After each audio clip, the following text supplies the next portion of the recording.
Bismillahirrahmanirrahim. Assalamualaikum warahmatullahi wabarakatuh. Kembali bertemu dengan Ibu Lani Melia Sari SPD, belajar PPKN kelas 9. Di sini Ibu akan apresiasi dulu terhadap tugas kalian. Terima kasih bagi yang kemarin sudah mengumpulkan catatan dan mengisi kuisisnya dengan baik, karena di situ sudah terlihat bagaimana pemahaman kalian terhadap materi dinamika perwujudan Pancasila. Kita ulangi dulu ya materi minggu kemarin. Jadi di 2 minggu yang lalu kalian sudah banyak mempelajari tentang periode Pancasila dari masa ke masa. Bahkan ada banyak istilah yang kalian pelajari dari mulai ideologi terbuka dan tertutup, lalu nilai dasar, nilai instrumental dan praksis, juga dimensi, realitas, fleksibilitas, dan idealitas. Nah, di sini kalau pertemuan ketiga ini lebih ke pengamalan dalam kehidupan sehari-hari atau aplikasi perwujudan Pancasila apa saja yang bisa kalian lakukan dalam kehidupan sehari-hari. So, silakan lihat slide selanjutnya untuk melihat seperti apa perwujudan Pancasila dalam kehidupan sehari-hari.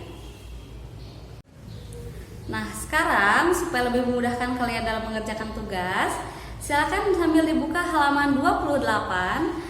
Karena kalian sudah kelas 9, sudah pasti kalian harus bisa menganalisis masalah-masalah yang terjadi di Indonesia mengenai perwujudan nilai-nilai Pancasila. Di halaman 28, di situ dijelaskan bahwa banyak sekali masalah yang masih kita temui dalam kehidupan sehari-hari, terutama dalam perwujudan nilai-nilai Pancasila. Contohnya, dari sila pertama masih banyak kita temui orang-orang yang lalai dalam beribadah, lalu menyebarkan berita bohong atau fitnah. Itu termasuk melanggar nilai ketuhanan dan ketakwaan. Kira-kira solusi apa yang bisa kalian berikan untuk mengatasi masalah ini? Silakan boleh dimasukkan ke dalam tugasnya. Masalah yang kedua, ada masih terdapat orang-orang yang merendahkan orang lain, atau masih terdapat orang yang melakukan tindak kekerasan, juga masih terdapat tindakan-tindakan yang tidak peduli terhadap sesama. Nah, kira-kira solusi apa yang bisa kalian berikan untuk mengatasi masalah tersebut?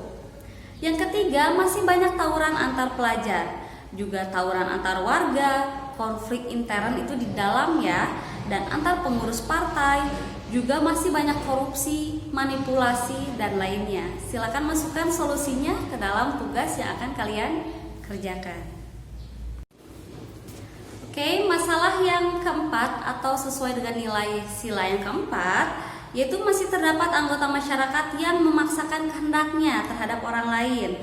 Lalu masih terdapat orang yang tidak menghargai pendapat orang lain. Kira-kira solusi apa yang bisa kalian berikan terhadap masalah tersebut? Lalu untuk nilai yang kelima, masih banyak anggota masyarakat dan pejabat negara yang tidak bersikap adil, kebijakan yang cenderung menguntungkan golongan dan lainnya. Silahkan boleh dicantumkan solusinya seperti apa.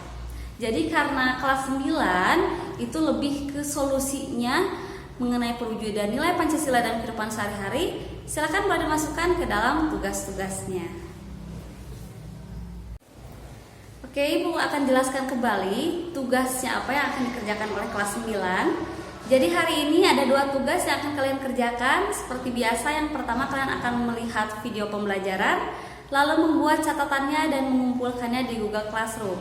Untuk kali ini, mengumpulkan catatan boleh bersamaan dengan poster yang kalian buat. Posternya boleh kalian buat, Ibu berikan kebebasan, boleh dibuat secara manual ataupun melalui aplikasi. Yang penting kalian membuatnya secara sekreatif mungkin, 5 nilainya ada, dan solusinya yang kalian berikan untuk mengatasi masalah-masalah tersebut. Jadi di sini kalian dalam mengumpulkan tugasnya harus bersamaan ya, baik itu catatan maupun dengan posternya. Jadi nanti bersamaan dikumpulkannya di dalam Google Classroom.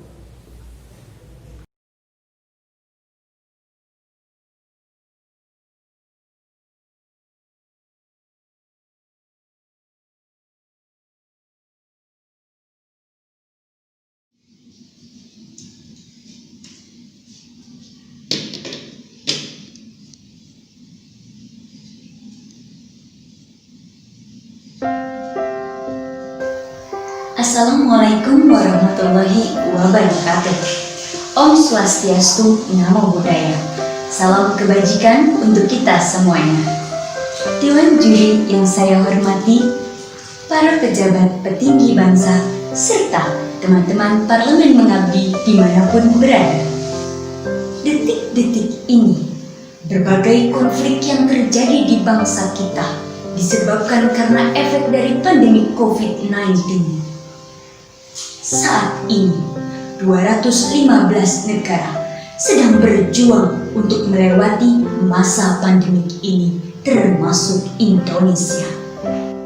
Tercatat, sejak tanggal 1 Maret 2020 hingga saat ini, Indonesia benar-benar tengah menangis, merintih, bahkan menjerit karena efek dari wabah COVID-19 yang tengah kita rasakan bersama. Bukankah corona telah membawa kepedihan dan kesedihan? Bukankah corona telah memakan jiwa manusia sebagai korban? Bukankah corona telah menelan harta dan menambah kemiskinan? Bahkan corona telah merubah peradaban dunia. Lalu timbul pertanyaan, apa yang harus kita lakukan sebagai insan elemen bangsa untuk membantu melewati masa pandemik ini? Sebagai jawabannya, pada kesempatan festival pelajar ini, meskipun hanya melalui sebuah virtual, izinkanlah Maharani menyampaikan sebuah pidato yang berjudul Implementasi Nilai-Nilai Pancasila di Tengah COVID-19. Teman-teman parlemen mengabdi dimanapun Anda berada. Implementasi Pancasila yang pertama dapat kita aplikasikan dengan cara beribadah di rumah. Menjalankan kewajiban beribadah kepada Tuhan Yang Maha Esa merupakan kewajiban dari setiap insan. Namun, bukan perihal di mana kita beribadah, namun tentang bagaimana hati dan niat kita, sesuai dengan fatwa MUI. Pengimplementasian nilai Pancasila yang kedua. Di masa pandemik ini, banyak sekali masyarakat di sekeliling kita yang membutuhkan uluran tangan kebaikan kita. Oleh karena itu, gotong royong, bahu-membahu, saling berbagi dapat membantu orang-orang di sekitar kita untuk melewati masa krisis ekonomi mereka. Pengaplikasian sila yang ketiga. Dengan bersatu, kita pasti mampu. Oleh karena itu, bersatu kita teguh, bercerai kita runtuh.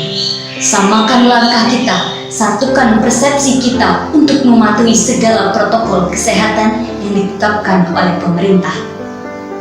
Pengimplementasian sila yang keempat.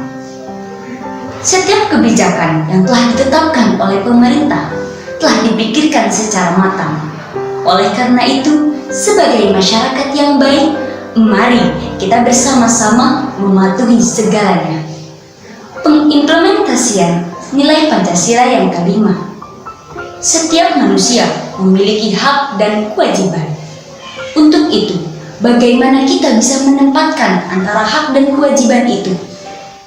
Saat ini, kewajiban setiap warga masyarakat untuk mematuhi protokol kesehatan, seperti berdiam diri di rumah dan mengenakan masker.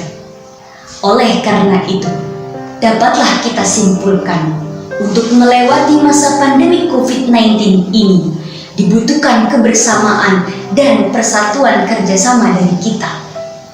Untuk itu, sadarkan diri kita untuk membangun diri kita menjadi lebih baik, menerapkan hidup sehat, dan mematuhi segala protokol yang diterapkan oleh pemerintah. Stay safety and stay at home. Sekian dari saya, semoga bermanfaat. Kurang dan lebihnya saya mohon maaf yang sebesar-besarnya. Wassalamualaikum warahmatullahi wabarakatuh.